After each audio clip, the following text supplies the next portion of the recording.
C'est avec énormément de plaisir que je vous commence cette session Mondialisation Petit Commerce entre amis, une session coordonnée par El Mouhoud, qui est économiste, spécialiste de la mondialisation, ça tombe très bien, et président de l'université Paris-Dauphine PSL.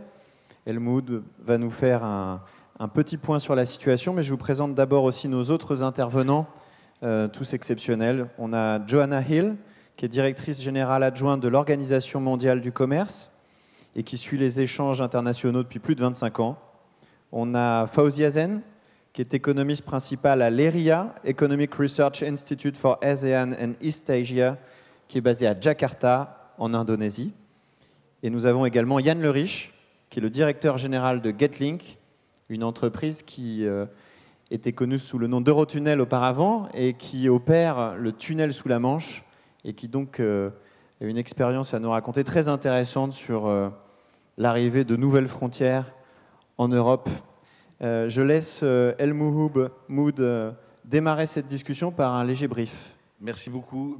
Bonjour à toutes et à tous. Très heureux d'être ici à Aix. Bienvenue à cette session qui est intitulée en arrière-fond peut-être Petit meurtre entre amis. Est-ce que c'est le cas ? Ça fait référence à un film que chacun connaît. Plus sérieusement, je voudrais retracer un petit peu l'état des lieux de la mondialisation, très brièvement, rassurez-vous, donner quelques lignes de diagnostic communément admis par les économistes, et puis ensuite rentrer dans la problématique en posant les questions liées à cette session. Nous avons en effet des spécialistes aussi et des acteurs qui pourront témoigner de ces changements. D'abord, ce qu'il faut savoir, c'est que la mondialisation est rentrée dans une phase de complexification sans précédent. Alors, ce n'est pas parce que c'est complexe qu'on ne peut pas l'expliquer simplement. Donc, je vais essayer de l'expliquer simplement. On a eu, durant ce qu'on appelle la grande mondialisation, la deuxième mondialisation, grosso modo de 1945 à aujourd'hui, trois phases vraiment distinctes. La première, c'est celle qui va de 1950, disons, à 1990, qui est fondée vraiment sur une mondialisation entre pays industrialisés, anciennement industrialisés. On passe à une deuxième phase qu'on appelle la phase d'hypermondialisation de 1990 à 2010. Je m'arrête bien à 2010. Et cette phase d'hyperglobalisation est aussi une phase d'hypercarbonation des économies. Il faut bien savoir que c'est allé de pair, avec une dilatation des chaînes de valeur mondiales vers la Chine, fondée sur deux facteurs principaux, les différences de coûts salariaux par unité produite et la baisse des coûts de transport. Donc tout ça a conduit à une hypermondialisation qui a donné les résultats qu'on a aujourd'hui, et en particulier les résultats politiques aussi sur les classes moyennes, qui nous conduisent beaucoup de pays à des choses, à des risques de catastrophes politiques dont la France n'est pas à l'abri. Et on a ensuite une troisième phase, et c'est celle-là qui va nous intéresser, qui est la phase qui débute en 2010. Donc ce que vous connaissez aujourd'hui de ce qu'on appelle la démondialisation, ou en tout cas les recompositions de la mondialisation, ça ne date pas de la crise Covid, ni de la crise de l'Ukraine, ni de la crise, disons, de l'arrivée de Trump au pouvoir en 2016, qui sont des facteurs aggravants. La chose commence après la crise des subprimes en 2008-2010, et c'est 2010 qui marque un arrêt, non pas un arrêt de la mondialisation au sens où la mondialisation s'effondrerait, mais une diminution nette de la dynamique de la mondialisation. Qu'est-ce que ça veut dire ? Ça veut dire que sur cette période d'hypermondialisation de 1990 à 2010, le commerce augmentait 2 fois plus vite que la production mondiale. Et à partir de 2010, le commerce augmente aussi rapidement que la production mondiale, donc ce qu'on appelle l'élasticité mondiale du commerce est devenue proche de 1. C'est ça la différence, et c'est fondé sur quoi ? C'est des facteurs économiques d'abord, qui ont poussé à la recomposition des chaînes de valeur, à des phénomènes de relocalisation des activités industrielles, de reshoring, de dérisking plus récemment. Mais tout ça est dû au fait que les coûts salariaux par unité produite, qui est le bon indicateur pour mesurer la compétitivité, ça ne sont pas les niveaux de salaire, c'est les coûts de production par unité de production, le coût par ordinateur, le coût par vélo, le coût, etc. Ces coûts unitaires par unité produite, qui étaient très différents entre la Chine, les émergents et les pays industrialisés, se sont mis à se rapprocher. Les gains de productivité manufacturiers ont augmenté grâce à la robotisation dans les pays du Nord, industrialisés. Les salaires sont restés constants. Comme le rapport salaire sur productivité définit les coûts salariaux par unité produite, eh bien, vous avez de l'autre côté des pays émergents le mouvement exactement inverse. Les productivités restent relativement faibles, mais les salaires explosent, en Chine en particulier. Donc le coût salarial par unité produite en 2000, qui était de 40% du coût salarial unitaire américain pour les émergents, le rapport des émergents aux pays industrialisés, aux États-Unis en particulier, était de 40%. À partir de 2018, on n'est plus qu'à 90-95%. Ce n'est pas les salaires qui ont rattrapé vraiment, c'est le rapport salaire sur productivité. Donc cette force qui avait poussé à la dilatation des chaînes de valeur très loin, c'est retourné. Et puis le deuxième retournement, eh bien, c'est les coûts de transport qui se sont mis aussi à augmenter. Donc ça a provoqué un phénomène de recomposition des chaînes de valeur mondiales, de la fragmentation de la production sur des bases régionales dans l'industrie manufacturière, mais en même temps, c'est pour ça que je parle de complexification, ce qui s'est passé dans les services est exactement inverse. Puisque l'intelligence artificielle, on en a parlé ce matin dans une des sessions, a poussé les gains de productivité très loin dans l'industrie des services, dans les emplois de services. Je vous rappelle que dans l'industrie manufacturière, 40% des emplois sont des emplois de services. Et donc on a commencé en même temps que se relocaliser la production manufacturière au nord, les services connaissent un phénomène d'hyperglobalisation, comme jamais. Les emplois de services sont amenés à continuer à être délocalisés. Si vous prenez Amazon, le robot Amazon de Kivia, bien, il a multiplié par 5 les gains de productivité. Donc la fameuse loi de Baumol qui disait que la productivité dans les services resterait beaucoup plus faible que dans l'industrie manufacturière est remise en question aujourd'hui. Donc l'hypermondialisation des services, c'est aussi quelque chose qui fait que les mondes continuent à être reliés. Il continue aussi à être relié par le fait que ce n'est pas parce que vous avez un reflux du commerce mondial que la mondialisation recule. Parce que quand vous avez des droits de douane, voilà les facteurs aggravants. L'arrivée de Trump au pouvoir, les droits de douane sur les voitures électriques, 100%, par exemple, c'est tout à fait nouveau ça, récemment avec l'administration Biden. Quand vous avez des droits de douane qui s'ajoutent aux droits dont vous allez nous parler, de la clause de la nation la plus favorisée, c'est-à-dire les droits de l'OMC, qui sont par exemple pour les voitures de 2,5% de droits par rapport à la Chine, eh bien, quand vous passez à 100%, évidemment, ça va modifier le commerce. Mais quand vous mettez des droits de douane très élevés ou des barrières non tarifaires très fortes, avec des blocages dont on va nous parler dans un instant, vous créez aussi des phénomènes d'augmentation des investissements directs à l'étranger, qui est la deuxième composante de la mondialisation. Donc les investissements directs sautent, ce qu'on appelle le tarif jumping, sautent les barrières tarifaires et non tarifaires. Donc c'est pour ça que je parle de complexification et non pas de manière simpliste, un peu comme on l'entend trop souvent, de démondialisation. Donc à partir de ce constat-là, on peut dresser 3 questions, parce que finalement, les 3 dates que j'ai citées, les 4, 2010, un phénomène de ralentissement, la mondialisation, 2016, à l'arrivée de Trump au pouvoir, et le retour du bilatéralisme dans la guerre commerciale, 2020, la crise Covid, la période inflationniste qu'on va connaître et puis la guerre de 2022 en Ukraine, tout ça va être simplement des facteurs aggravants qui vont pousser les économies à se fragmenter. Alors, quelles sont les conséquences ? Eh bien, est-ce qu'on va avoir une mondialisation entre amis tournée autour des pays de l'OTAN qui vont davantage commercer entre eux, sur aussi une base de pays qui vont de plus en plus se décarboner, laissant les pays à régime autoritaire entre eux. Je rappelle que l'Inde et la Chine ont augmenté leurs échanges avec la Russie dramatiquement depuis 2022, 5 fois multiplié par 5 pour les échanges avec l'Inde, entre l'Inde et la Chine, 100% d'augmentation entre la Chine et la Russie. La Chine et l'Inde et la Russie. Et donc vous avez tout ce phénomène d'accroissement des échanges entre les pays du Sud qui peuvent dessiner 2 mondialisations parallèles. Est-ce que c'est à ça qu'on assiste ou à autre chose, sachant qu'aujourd'hui, à l'intérieur même du bloc des pays de l'OTAN, une fragmentation liée au reflus politique, à tout ce qu'on connaît en termes de nationalisme, peut remettre en cause cela. Et puis, quel est le rôle de la Chine dans ce mouvement de découplage avec les États-Unis ? Est-ce qu'il y a un réel découplage avec la Chine, ou bien est-ce que la Chine joue le rôle d'arbitre avec un effet de diversion des échanges sino-américains vers l'Europe? Voilà les questions qui sont tout à fait fondamentales. En tout cas, je voulais retracer un peu cet état des lieux pour vous dire que nous ne sommes pas rentrés dans une phase simple de la mondialisation, mais dans sa phase de complexification qu'on peut expliquer de manière simple. Et je crois que nos intervenants vont pouvoir nous aider à comprendre d'abord ce qui se passe réellement de manière concrète et quelles sont les solutions éventuelles à apporter à cela. Merci. Merci beaucoup, El Mouhoud. Applaudissements mérités pour un cadrage à la fois passionnant et passionné. Donc, merci beaucoup encore une fois. Joanna Hill, évidemment, je me tourne vers vous tout de suite. Vous êtes très bien placée en tant que responsable à l'OMC pour avoir une vision globale sur tout ce qui est en train de se passer, sur cette recomposition qui est à l'œuvre. Qu'observez-vous? Est-ce que vous observez une recomposition, comme l'a dit Helmut Moub dans son introduction? Et est-ce que vous observez peut-être une mondialisation entre amis, celle dont il a parlé? Eh bien déjà, merci beaucoup. Merci de m'avoir invité. Eh bien, la mondialisation a été très dynamique, c'est vrai. C'est absolument vrai dans tous les sens. Et il y a plusieurs raisons à cela dont on a déjà parlé. Le coût de transport et les technologies de l'information, d'entre d'autres. Et les échanges, les différences réglementaires et aussi la géopolitique. Et puis la qualité de la gouvernance du pays d'accueil. Bien.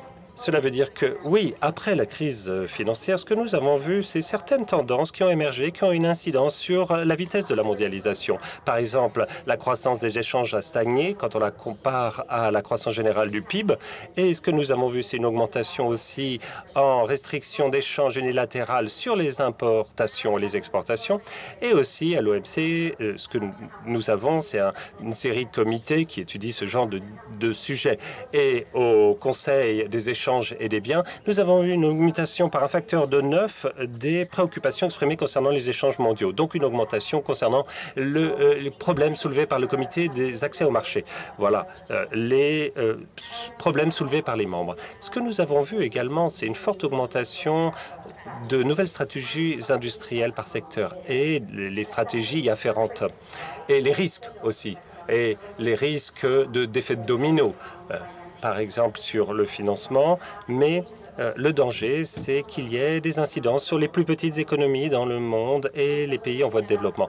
Donc, nous revenons aux chaînes de valeur mondiales, les CVM. Nous voyons les mêmes tendances sur les CVM. Nous voyons qu'il y a des facteurs économiques, par exemple le coût de la main-d'œuvre. Nous voyons le prix de l'énergie qui augmente, la disponibilité des matières premières. Et je vais vous donner un exemple. Les coûts de la main-d'œuvre en Chine ont augmenté d'environ 38% entre 2010 et 2021. Ensuite, le numérique, l'adoption de nouvelles technologies, l'automatisation, la robotique, ceci aussi a une incidence sur les chaînes de valeur mondiales. Et puis, les services livrés grâce au numérique, nous voyons de plus en plus d'échanges en ce sens, avec un taux de croissance de 8,2% annuel depuis déjà 18 ans. Et puis, que voit-on d'autre? Des changements concernant les consommateurs et leurs préférences. Et puis, bien sûr, il y a des instabilités politiques. Bien. Maintenant, parlons des facteurs géopolitiques sous-jacents.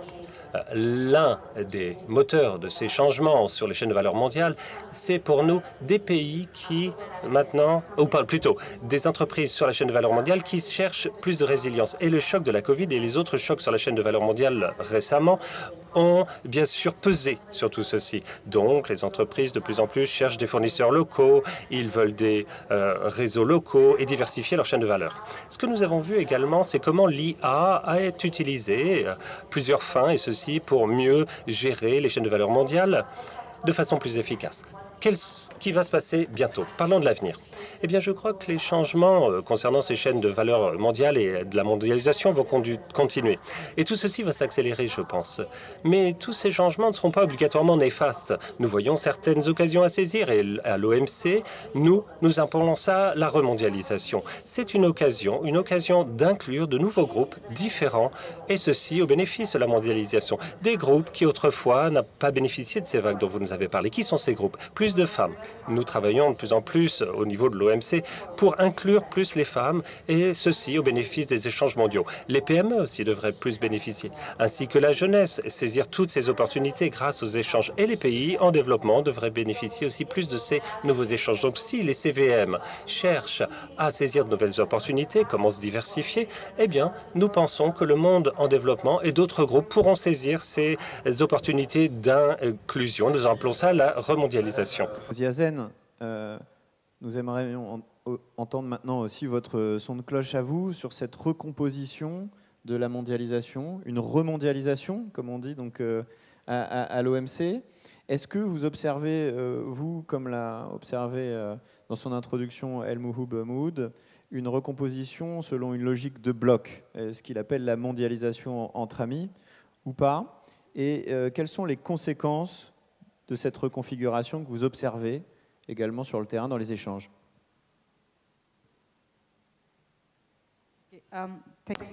Eh bien, merci. Merci beaucoup d'avoir posé cette question. Merci de me donner la possibilité de m'exprimer. Je suis absolument d'accord avec ce qui vient d'être dit avec Johanna. Ce que nous voyons maintenant, c'est des positions changeantes, dynamiques et qui continuent à changer. Et tous ces changements ne sont pas obligatoirement mauvais. Il y en a qui sont des belles occasions à saisir pour les nouveaux acteurs ou dans le cadre de la recomposition des nouveaux accords d'échange ou les nouveaux partenariats d'échange. Bien. Laissez-moi, s'il vous plaît, vous faire part de 3 conséquences de la mondialisation. Pas de la mondialisation, mais des tensions sur les échanges mondiaux à l'heure actuelle. Déjà, le protectionnisme, qui est mauvais pour de nombreux acteurs économiques. C'est mauvais pour les entreprises, parce que les entreprises sont moins concurrentes. C'est mauvais pour la force au travail, parce qu'ils ont moins de pouvoir d'achat. Et, par conséquent, ce n'est pas une solution qui est bonne pour toutes les parties prenantes. Deuxième point. L'attaque concernant les politiques d'échanges internationaux, notamment pour les grands pays, ceci amènera à des difficultés. Nous l'avons vu entre les États-Unis et la Chine. Donc, ceci a des effets, bien sûr, sur les partenaires d'échange, mais également sur les partenaires d'échange indirects. Troisième point, ceux qui bénéficient des tensions ne sont peut-être pas les bons gagnants de ce combat. Parce qu'il y a un coût, par exemple, concernant leur niveau d'endettement. Et parce qu'il y a des incertitudes concernant les entreprises et parce qu'également, il y a des coûts liés à l'atténuation des risques, par exemple, de type inflationniste. Et donc, il est possible que tout ceci résulte en des résultats bien différents à long terme. Ce que nous avons vu, par exemple, pour l'Ukraine, quand je parle de la guerre de la Russie contre l'Ukraine, c'est que ceci a peut-être enclenché d'autres crises en Europe, mais nous avons vu les marchés, comment ils ont répondu en Europe. Ils se reposaient sur l'énergie russe jadis, et nous avons vu les effets de tout ceci. Si les politiques européennes restreignent leurs échanges avec d'autres partenaires sur le marché de l'énergie, eh bien, dans ce cas-là, le Sud global va peut-être en bénéficier en travaillant plus avec l'Europe et trouveront de nouveaux partenaires. Donc, la dynamique est en cours, elle continue. Et nous voyons qu'il y a des changements continus. Ce qui se passe aujourd'hui, c'est que les gagnants aujourd'hui ne seront peut-être pas les gagnants demain. Je voudrais rebondir immédiatement avec Fawzia Zeine, encore une fois, c'est que on entend beaucoup aujourd'hui dans le débat public parmi les économistes que parmi les gagnants de cette reconfiguration figurent un certain nombre de pays de l'ASEAN, qui est la zone que vous connaissez le mieux. Et vous-même, nous avez fait le plaisir de venir de Jakarta tout spécialement pour être ici aux rencontres économiques d'Aix-en-Provence. Est-ce que vous classez clairement les pays de l'ASEAN dans les grands gagnants de cette reconfiguration? Et dans le détail, qu'est-ce que ça donne? Bien sûr, merci d'avoir posé la question. Oui, dans une certaine mesure, c'est vrai. Mais je vais vous donner un exemple. Lorsque l'administration Trump a décidé de mettre des obstacles douaniers sur les biens de Chine vers les États-Unis, le marché des exportations a baissé en Chine par rapport aux États-Unis et à l'Europe. Mais ils se sont tournés vers l'Asie de l'Est, orientale, notamment le Vietnam en fait. Le Vietnam, la Thaïlande et aussi l'Indonésie dans une moindre mesure. Donc, si les politiques et les marchés élargissent les exportations vers l'Europe et l'Amérique du Nord en utilisant ces biens intermédiaires qui viennent de Chine, dans ce cas-là, l'ASEAN pourrait être le gagnant. Et ceci inclurait la Chine. Parce que la Chine changerait les flux en repassant par l'Europe orientale pour qu'ils s'occupent de la dernière phase manufacturière de leurs biens avant d'être envoyés en Europe et aux États-Unis. Les gens ne sont pas forcément ceux qu'on croit immédiatement. Yann Lerich, vous êtes le directeur général de Getlink et vous avez vécu une expérience peu commune. C'est qu'une décision unilatérale d'un pays, c'est-à-dire de fermer une frontière, donc une expérience de démondialisation, si j'ose dire, le Brexit en l'occurrence, a heurté de plein fouet votre activité. Et je voulais que vous nous expliquiez un petit peu quel a été l'impact concret sur votre activité de la fermeture d'une frontière, celle entre le Royaume-Uni et l'Union européenne. Quel enseignement vous en tirez ? Alors effectivement, au sein du groupe Getlink, nous gérons Eurotunnel, le tunnel sous la Manche. C'est un ouvrage que tout le monde connaît. On gère l'infrastructure, mais on transporte aussi sur nos trains l'ensemble des camions qui vont de la Grande-Bretagne à l'Europe et de l'Europe à la Grande-Bretagne. Un quart du fret de l'ensemble de l'Europe qui alimente la Grande-Bretagne passe par le tunnel sous la Manche, ce qui évidemment nous donne une position privilégiée pour observer et pour agir sur ces échanges. Alors le Brexit a changé pas mal de choses. Un premier constat, d'abord, c'est que l'économie britannique en ce moment ne va pas très très bien, elle n'est pas au mieux de sa forme. Alors c'est difficile en réalité à mesurer l'impact du Brexit parce qu'il s'est effectué en même temps que le Covid, que tous les indicateurs économiques étaient plutôt perturbés. En revanche, aujourd'hui, quelques années après, on mesure que par exemple l'économie britannique est la dernière en termes de croissance des pays du G7. Alors, je vous propose de partager deux enseignements que j'aime beaucoup parce qu'ils étaient prévus par personne.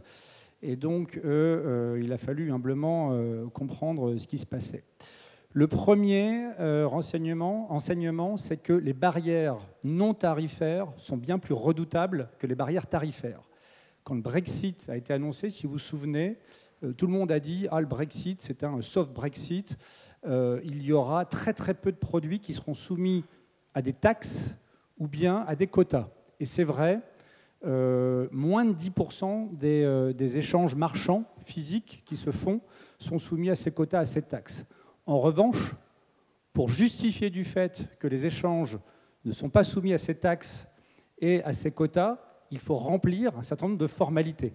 Et ces formalités, en réalité, sont relativement lourdes, ce qui fait qu'on se retrouve avec des coûts supplémentaires que l'Union européenne a estimés à 10% des coûts des marchandises échangées.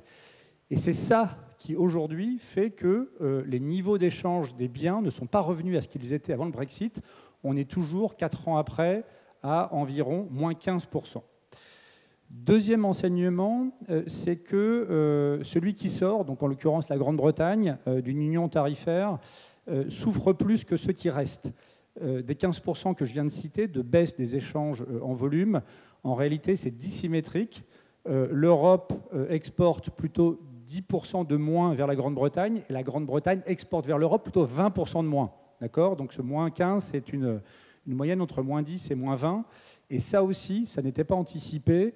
Et il a fallu des travaux, notamment qu'on a regardé avec la London School of Economics, qui a montré quelque chose de très intéressant, qui est que quand vous êtes une entreprise européenne qui exporte dans toute l'Europe, y compris la Grande-Bretagne avant le Brexit, bon, si ça devient compliqué d'exporter en Grande-Bretagne parce qu'il y a cette barrière non tarifaire, bon, finalement, vous arrêtez d'exporter en Grande-Bretagne, vous avez perdu un petit peu de vos exports, mais finalement, pas tant que ça, et vous continuez à exister et à faire du commerce.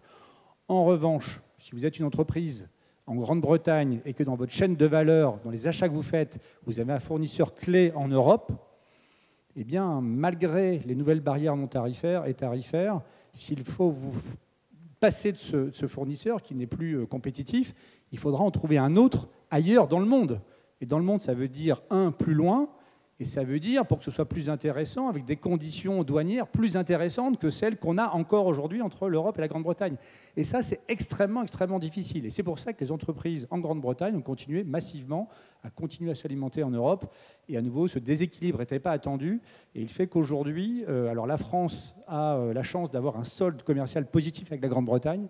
C'est un des rares pays. Et ce solde n'a fait que s'accroître. L'année 2023, l'année dernière, a été marquée par un record de la différence commerciale de balance entre la France et la Grande-Bretagne, donc encore plus positif que par le passé. Alors, El Mouhoud, je voulais vous demander quelque chose. Il a été prononcé tout à l'heure le fameux mot de protectionnisme. C'est un mot qui était un peu passé de mode, et il revient. Il revient partout dans le monde politique. Il est présenté comme la solution à tout par certains partis. Et moi, je voulais vous demander de commenter un peu ça. Qu'est-ce qui justifie aujourd'hui la résurgence du protectionnisme et quel serait l'impact de ces mesures? Voilà. Bon, il y a un bon exemple parce qu'on ne va pas faire de la théorie ici. Vous savez que l'effet du protectionnisme tarifaire, vous l'avez dit à juste titre, est moins dramatique que le protectionnisme non tarifaire. Alors, durant toute la période précisément de multilatéralisme poussé par l'OMC, parallèlement, le bilatéralisme et le régionalisme a monté considérablement, ce qui a peut-être d'ailleurs mis en cause le leadership de l'OMC comme facteur de régulation du commerce mondial. Donc, à mesure que le multilatéralisme s'accroissait, eh bien, les régions se défendaient en faisant des barrières, des unions douanières, des unions régionales entre elles, ce qui évidemment excluait d'autres pays, des accords bilatéraux aussi entre pays, l'accord avec le Canada par exemple et l'Europe. Et puis les barrières non tarifaires n'ont cessé de croître finalement, considérablement. Et même quand on a supprimé toutes les barrières entre l'Union européenne, entre les pays de l'Union européenne, des travaux ont été menés à ce moment-là, et de nos collègues économistes, on avait considéré qu'il persistait l'équivalent de quelque chose comme, en termes de barrières non tarifaires et d'effets frontières, comme l'équivalent de 30% d'équivalent tarifaire. Ça veut dire que les frontières ne disparaissent pas pour autant. Et ça a été fait sur le Canada et les États-Unis. Lorsqu'on a supprimé les frontières, on a fait l'accord de libre-échange nord-américain. Les échanges entre le Canada et les États-Unis à la frontière ne se sont pas pour autant accrus. Les échanges étaient encore 40 fois plus élevés entre les provinces canadiennes qu'avec les États-Unis. Donc vous avez des persistances d'effets frontières à cause de toute une série de choses. Ce que je peux dire, c'est que quand je prends le cas États-Unis-Chine, on parle de découplage. Il y a eu évidemment depuis 2016, et ça s'est poursuivi avec Biden, l'administration Biden, des tarifs très élevés, des pics très élevés à partir de la clause qu'on appelle, enfin je ne veux pas rentrer dans les détails, 301, l'acte 301, qui s'ajoute, disons, aux barrières tarifaires habituelles. C'est que le résultat qui a été fait qui a été montré sur les États-Unis et la Chine, c'est que vous n'avez pas eu d'effet très négatif des barrières tarifaires sur l'économie américaine. Au contraire, ça a poussé à une diversification des approvisionnements. Parce qu'au fond, l'économie, c'est assez complexe, je le dis. Ce n'est pas parce que vous faites une barrière tarifaire avec la Chine que les échanges ne vont pas se faire à partir des pays voisins. Et donc, il y a des pays asiatiques qui vont exporter à partir des exportations chinoises qui vont aller vers les pays voisins et qui, elles, vont indirectement retourner aux États-Unis. Donc ce qu'on a observé, c'est une diversification très forte des approvisionnements américains en provenance du reste du monde. Donc au fond, le découplage s'est dilué dans une sorte de variété des exportations. Donc les effets n'ont pas été très négatifs, c'est le rapport qui a été présenté par la représentante du commerce américaine sur les États-Unis. Néanmoins, il y a des effets très négatifs sur les consommateurs, ça continue, l'alourdissement des coûts. Il y a des effets aussi assez, disons, destructeurs sur un certain nombre de productions. Si vous poussez le protectionnisme très loin sur les produits manufacturés, pharmaceutiques par exemple, il n'est pas certain que vous obteniez nécessairement de la souveraineté. Donc tout ça est assez complexe, mais je vous renvoie à la séance qu'il y a eu auparavant sur le protectionnisme. En tout cas, on est clairement rentré dans un monde où le multilatéralisme de l'OMC est très perturbé et très disputé par le bilatéralisme en retour. Et le retour de Trump au pouvoir ne pourra que poursuivre cela. Ce qui se passe en Europe n'est pas mieux, d'une certaine manière, aujourd'hui.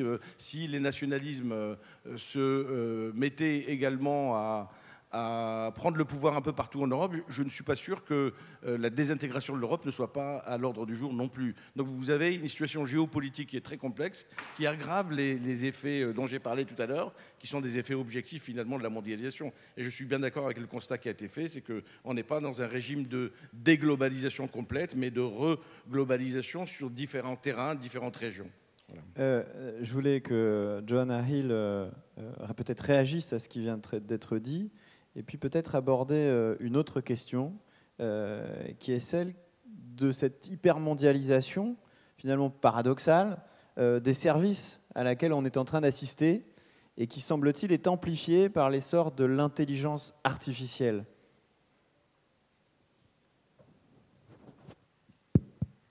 Yes. Alors, moi, je pense que le sujet de la fragmentation est très important. Et on l'a répété, on le dit souvent à l'OMC, on le regarde de 3 points de vue différents. Il y a d'abord la fragmentation du commerce de marchandises, on a la fragmentation sur l'investissement direct, étranger direct, et un autre aspect dont on n'a pas beaucoup parlé aujourd'hui, c'est sur le flux de données. Car ça, c'est ce qui alimente la nouvelle économie. Et là-dessus, il y a aussi un danger de fragmentation, car ça vient parfois de compétitions géopolitiques, d'autres viennent d'approches différentes à la réglementation. Donc, on pourrait avoir, par exemple, comme une assiette de spaghettis avec plusieurs des choses qui viennent d'origines différentes, de réglementations différentes, et ça va être plus difficile pour les entreprises de s'aligner aux réglementations de chaque marché. Donc, en 2023, nous avons publié notre rapport annuel de l'OMC et là où on a bien étudié le sujet de la fragmentation.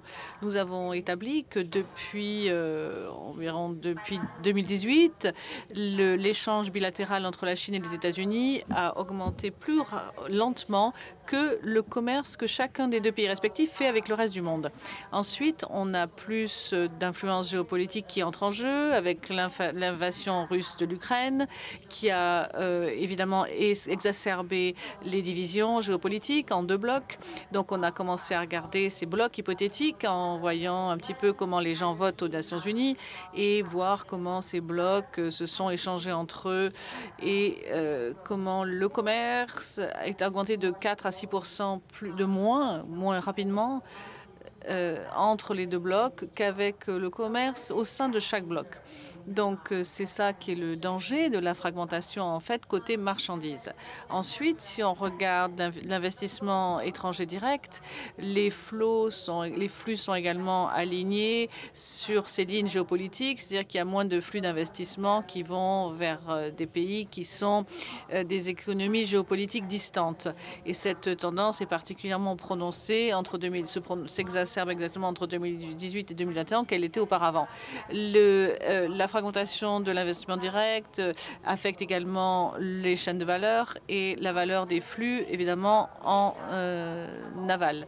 On a également étudié l'impact possible de la fragmentation dans ce domaine. Et c'est une question très importante parce qu'à l'OMC, nos recherches montrent que le futur du commerce se trouve dans les services. C'est numérique, bien sûr, comme notre directeur général l'a dit, donc c'est vert et ça doit être inclusif. Et ça, c'est le futur du commerce parce que c'est ce qui est en croissance. Parfois, on se concentre trop pour étudier ce qui se passe dans le flux de marchandises et on ne regarde pas ce qui se passe dans le monde des services. Et c'est là où on voit la croissance, et c'est une croissance qui est explosive et qui va continuer à s'amplifier et qui crée de grandes opportunités, si on regarde à la mondialisation sous cet angle-là, qui va apporter plus de pays et plus de groupes d'économies dans ce cycle de développement du commerce. Et la base de cela, c'est la transformation digitale et la possibilité que l'intelligence artificielle apporte plus de croissance dans l'économie mondiale. Ça peut être également affecté par la fragmentation de données. Donc ça, je pense qu'il faut garder un œil attentif là-dessus et continuons bien sûr à faire en sorte que les commerces apportent plus de bénéfices aux peuples et aux économies. Réagir à ce qui vient d'être dit. Et puis par ailleurs, je voulais vous poser cette question. C'est qu'on a parlé un petit peu tout à l'heure de qui pourrait être gagnant de la recomposition, mais on n'a pas aussi beaucoup parlé de qui pourraient être les perdants de cette recomposition, à la fois des pays, mais aussi peut-être les consommateurs, parce que une recomposition des chaînes de valeur, ça peut être inflationniste. Hein. D'ailleurs, est-ce que ça l'est? Voilà. C'est la question que je voulais vous poser. Okay. Merci. Moi, je crois que l'une des choses qui est très importante à prendre en compte, c'est l'accord. C'est comme l'ASEAN C'est la deuxième organisation après l'Union européenne. Et donc, sont les drivers actuels des données, sont les facteurs de la décarbonation et l'intelligence artificielle. Cela va également influencer et contribuer à cette dynamique de démondialisation. Et pour ce qui est de l'inflation, si cette tendance crée de l'inflation, et oui, parce que le marché, les accords de libre-échange qui existaient auparavant étaient très efficaces et maintenant ils sont de plus en plus fragmentés ou limités. Et si cela arrive, ça va créer un manque d'efficacité et l'un des impacts est l'inflation, un taux plus élevé d'inflation. Et cela va prendre du temps pour que les marchés et les politiciens puissent répondre et arrivent à gérer cette inflation plus élevée.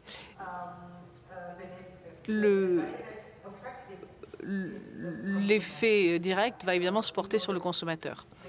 On sait que les États-Unis, les tarifs américains vers la Chine pour les biens chinois ont déjà augmenté et ont déjà créé une inflation des prix de consommation aux États-Unis.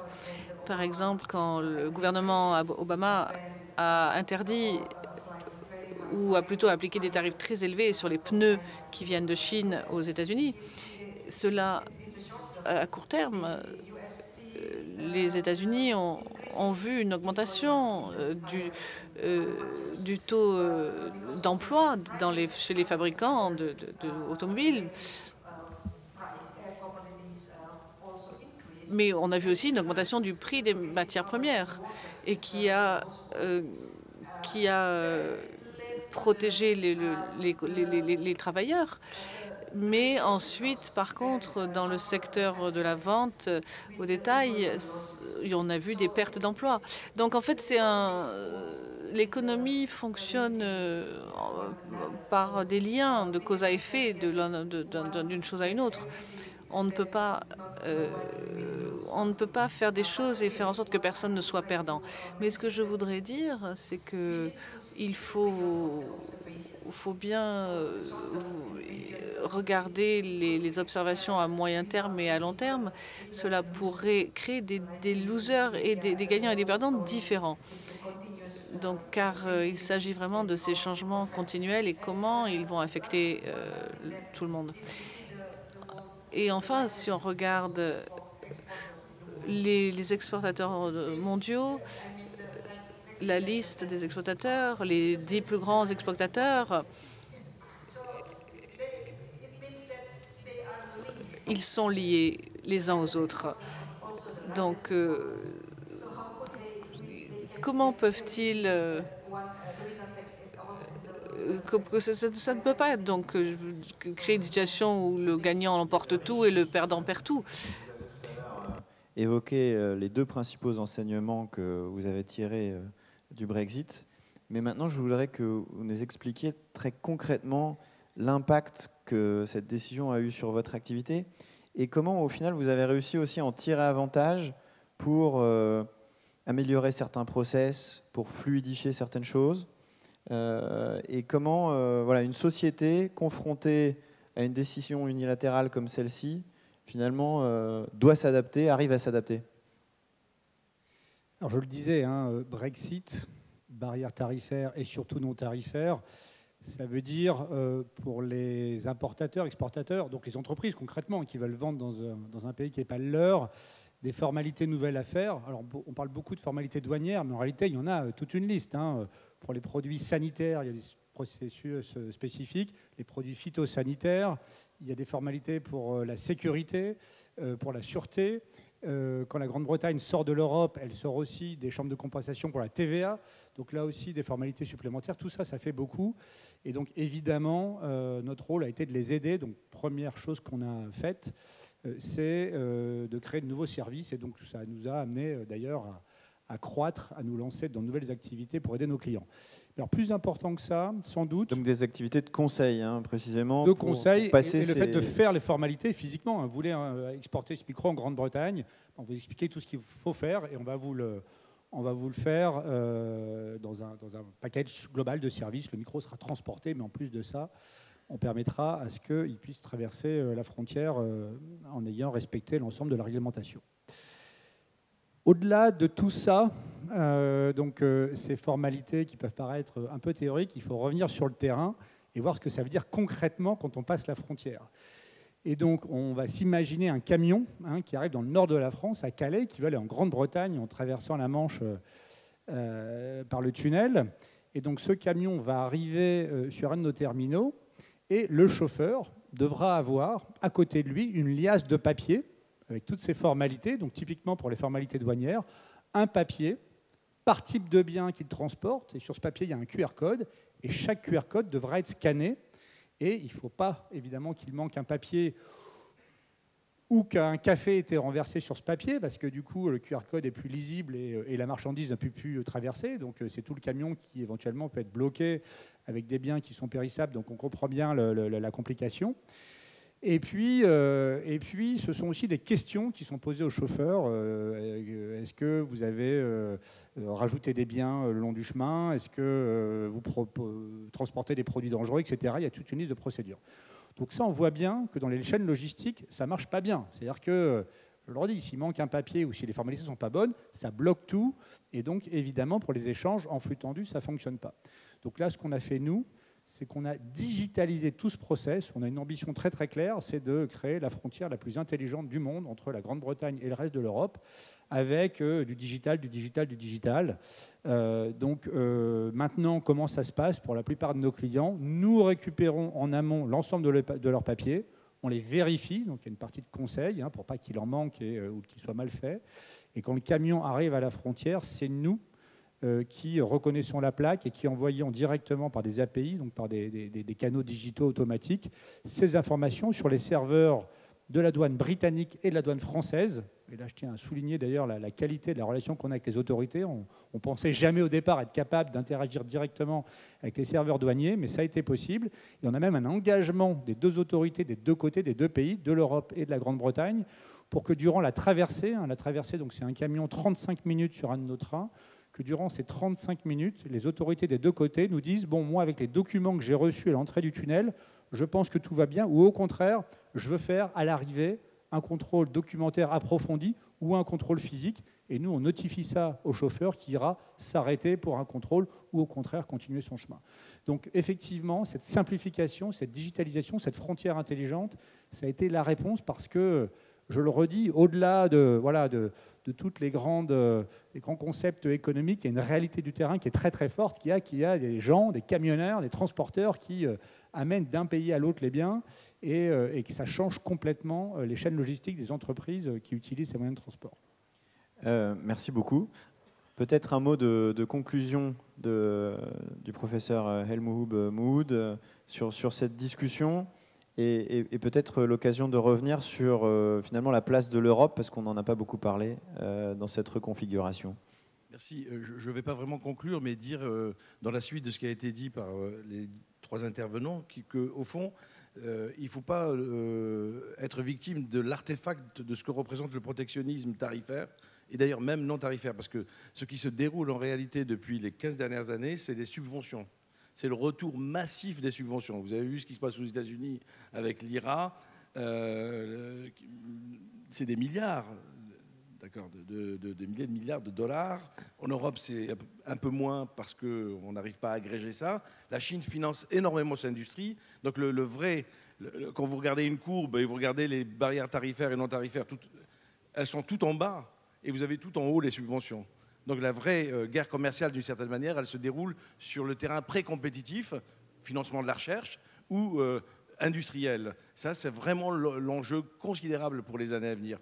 Deuxième chose, je voulais juste conclure, non pas conclure, mais finalement ouvrir la discussion, parce que quand vous avez des barrières tarifaires, des droits de douane de 100% sur les véhicules, vous dites « Ah, c'est extraordinaire, 100% sur les véhicules venant de Chine, donc vous allez avoir des représailles ». Mais en réalité, quand vous regardez, je vous cite une étude qui va paraître du CEPI, Centre d'études et de prospective internationale français. Cette étude montre que l'essentiel des ventes automobiles se fait selon un modèle national ou intracontinental. C'est-à-dire que vous avez 66% des automobiles qui sont vendus dans le monde qui viennent d'une usine nationale en 2022. 18% d'une usine située sur le même continent et seulement 16% d'une usine située sur un autre continent. Donc au fond, dès que vous avez des barrières tarifaires, les investissements directs augmentent et on produit sur place. Le tarif jump-in reste la majeure partie de la stratégie des firmes pour conquérir des marchés. Donc ce n'est pas parce qu'on a des choses qui sont absolument, disons, abracadabrantesques, parce que vous avez des retours de 100% de droits de douane, que c'est là-dessus que se jouent les vrais enjeux. Les vrais enjeux de la mondialisation, c'est sur les effets de détournement de commerce d'une part, sur les questions d'investissement direct à l'étranger qui se poursuivent, comme vous l'avez dit tout à l'heure, sur différents terrains. Et ça, c'est vraiment la preuve, d'une certaine manière, que la mondialisation ne s'est pas ralentie, elle s'est complexifiée. Les économies ne sont pas déliées, relier le monde, oui, mais les relier pour la paix, probablement. Mais du point de vue économique, les interdépendances économiques sont quasi irréversibles aujourd'hui. Donc ça, il faut bien le dire, parce qu'il faut changer de braquet. Le commerce est une chose, mais les mouvements de production sont une autre chose. Et ça, c'est bien plus important. Et quand vous mettez ça en relation avec ce que j'ai dit sur le fait que ce sont les subventions à l'industrie qui sont le facteur principal de l'arme commerciale, ben vous avez l'idée qu'il ne faut pas être victime de ce qui se passe uniquement sur le commerce. Mais en même temps, se pose quand même une question centrale à l'OMC, c'est comment l'OMC peut-elle recoudre les mondes, et en particulier à partir de son organe de règlement des différends. Est-ce qu'il y a quelque chose à faire là-dessus? Avant même de parler d'Europe, moi je pense qu'il faut interroger l'OMC là-dessus. Dans un monde où vous allez avoir des forces qui vont être des forces anti-OMC, surtout si Trump revient au pouvoir, disons-le. Merci beaucoup. On va laisser les personnes dans la salle poser un certain nombre de questions et certainement cette question sera-t-elle posée. Juste 5 minutes très rapidement. Yann Le Riche tenait à apporter ses lumières sur une question qui est fondamentale dans le nouvel ordre mondial aujourd'hui, c'est la question du climat. Parce qu'en tant que transporteur ferroviaire, vous êtes très impliqué dedans. Et si on a une reconfiguration de la mondialisation qui soit un peu plus concertée sur ce type de questions globales, comme le climat, selon vous, ça serait quelque chose de souhaitable, hein? Alors d'une certaine façon, je vais réagir à ce qu'on a dit ici nous-mêmes. On a beaucoup parlé de mondialisation, de protectionnisme. Le mot à la mode, c'est souveraineté. Je rappelle que la souveraineté, c'est le fait de ne pas dépendre de façon asymétrique d'un autre. Et on voit bien que la table ronde d'aujourd'hui, petit commerce entre amis, je ne veux pas dépendre de l'autre. Du coup, je commerce peu avec lui, ce qui a un impact d'ailleurs sur la croissance, sur un certain nombre d'indicateurs économiques. Et on est pris dans cette tension entre, voilà, je ne veux pas dépendre de l'autre, mais en même temps, je veux faire du commerce et me développer. Il me semble qu'on raterait un point important si dans cette table ronde, on ne parlait pas de climat, qui change la dynamique et qui peut même changer la vision du petit commerce entre amis. Alors, le débat mériterait de nombreux développements, mais je vais simplement illustrer ça avec les travaux de William Nordhaus, qui est le prix Nobel du climat. Climat est un sujet mondial et qui souffre de la tragédie des communs. Tout le monde aimerait bien que les autres arrêtent d'émettre et soi-même continuent à émettre, parce que finalement, à titre individuel, on ne pèse pas lourd. On n'a pas de gouvernance mondiale, on ne sait pas bien s'en sortir. Et finalement, à l'arrivée de tous ces travaux, la proposition phare qu'il fait, donc Nordhaus, c'est de dire qu'il faudrait créer des clubs climat, alors les pays riches qui peuvent se le permettre, entre eux, taxeraient les produits fort émetteurs en carbone et créeraient une frontière, et donc une taxe carbone à la frontière, pour non pas se protéger, mais pour au contraire entraîner le reste du monde qui voudrait faire commerce avec eux dans une logique justement d'impact mondial et non pas de protection. Et ce qui est très intéressant, c'est que, la politique européenne a été basée sur ce principe. La taxe, le CBAM est en train de se mettre en place, la taxe frontière au carbone. Et les Américains, la semaine dernière, pour la première fois, ont dit qu'ils envisageaient très très sérieusement de mettre, pour ces raisons-là, une taxe carbone à la frontière. Donc le petit commerce entre amis qui peut sembler négatif et la protection, en réalité, peut aussi être vu à 180 degrés et nous amener à des réflexions globales basée sur des initiatives locales. Je trouve que c'est très intéressant. Merci à tous les intervenants pour ce panel très riche, avec de nombreuses questions, de nombreuses nouvelles questions qu'on aimerait vous poser. Et justement, on va en prendre quelques-unes de la salle. C'est le moment de l'échange avec la salle. Si vous avez des questions, un micro, j'imagine, est en train de tourner. Monsieur ? Merci beaucoup. Vous avez parlé de marchandises, vous avez parlé de services, vous avez parlé d'investissement direct, mais ça ne fait pas tous les échanges, hein. Vous n'avez pas parlé du tout d'investissement de portefeuille, vous n'avez pas parlé non plus de flux de crédit bancaire, mais en fait, si on regarde ça d'un côté très macroéconomique, les problèmes qu'on aura peut-être sur les échanges de marchandises, de services, ça peut entraîner des déséquilibres de balance des opérations courantes, donc il faudra les financer. Donc il y a quand même bien la question des capitaux qui apparaît. Et donc dans le diagnostic que vous posez, quid des capitaux? Merci. Alors peut-être est-ce que Joanna Hill veut prendre cette question?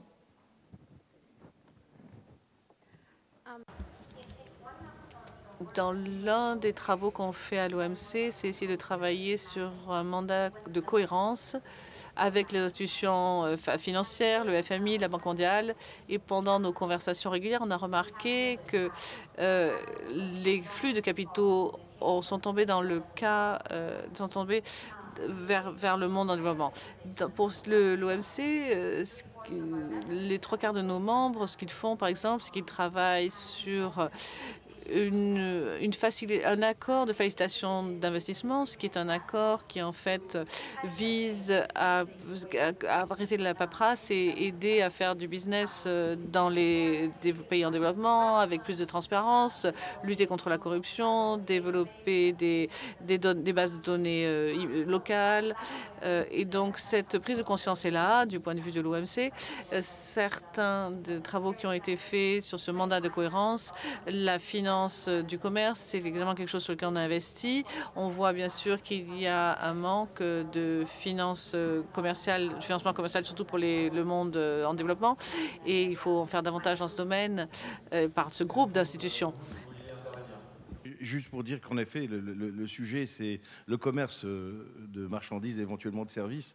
La question de la mondialisation, c'est 5 composantes. C'est le commerce, les investissements directs à l'étranger et les délocalisations d'activités, la finance globale, la connaissance, la recherche-développement et les brevets, 4e composante, et les migrations internationales. Donc si vous faites une mesure macro de ces dynamiques, vous voyez que ça ne va pas forcément dans le même sens. On a bien le reflux commercial dont j'ai parlé, les investissements directs se poursuivent, la finance continue à être extrêmement dynamique. Ça n'a pas été, les primes de risque sur le mouvement de capitaux restent très faibles, ce qui n'est pas le cas sur les marchandises et ce n'est pas le cas non plus sur les migrations internationales qui sont les mouvements les plus, dont les coûts de mobilité sont les plus élevés. Et s'agissant de la connaissance à travers la recherche-développement ou les brevets, là aussi la dynamique est très forte à travers ce qu'on a dit tout à l'heure sur les délocalisations depuis le digital, depuis la maîtrise de l'IA, la desserte de services à distance, y compris de services liés à la recherche-développement. Donc là, il y a une dynamique très forte. C'est pour ça que je suis extrêmement j'alerte contre cette idée d'une déglobalisation, parce qu'elle n'est pas simplement vraie. Ce qu'on observe, c'est une complexification. On va prendre une deuxième question de la salle. Si quelqu'un se manifeste. Alors, je ne vois pas où est levez la main si vous voulez poser une question. Très bien. Bien, écoutez, on est pile dans le timing, donc je crois qu'on va clore cette session et on va remercier nos 4 intervenants. Merci beaucoup. Tonnerre d'applaudissements pour Fawzia Zen, Joanna Hill, Yann Lerich et El Mouhoud. Ce n'est que le début de la grande discussion qu'on va avoir ces prochaines années sur ces questions. Merci beaucoup.